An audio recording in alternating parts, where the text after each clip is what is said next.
"Bye, Imogen. We'll be back in the morning," my mom, dad, and 2 of my siblings said to my younger sister and I as they walked out the door.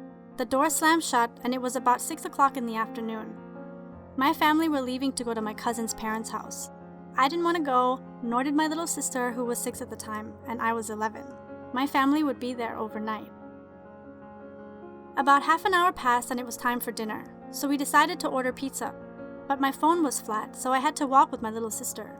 As soon as we were about to exit the house, the power went out at the worst time. We had to hurry because the shop was going to close soon, so we didn't bother about the power going out.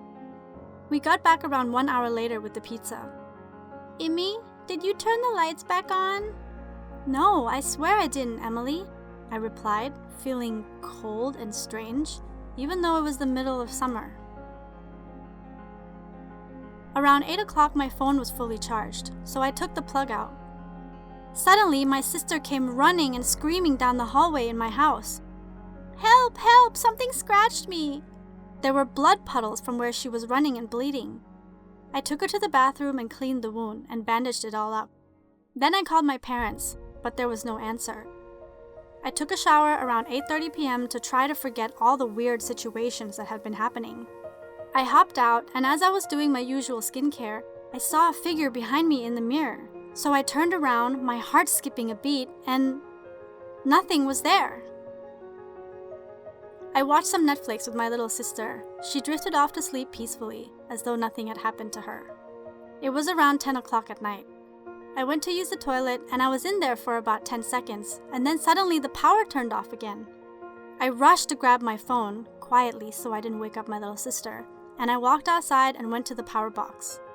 I couldn't reach it because I was too short, so I used a milk crate to turn the power back on.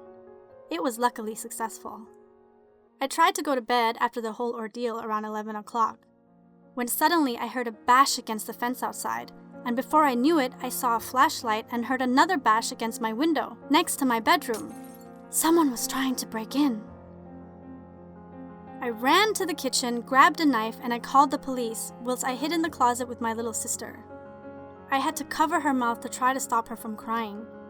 About 10 minutes later, I heard sirens outside my house. So I jumped through the window with my sister, but the next thing I knew, I passed out. When I woke up, I was in the hospital surrounded by my family. It turns out that I had cut my arm on a broken glass and somehow I fainted.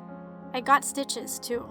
It turns out that the kidnapper likes to hurt children. He somehow knew that we were home alone. The man was arrested and sent to an asylum after. I am 12 now and I will never forget what happened. And I am never staying home alone ever again.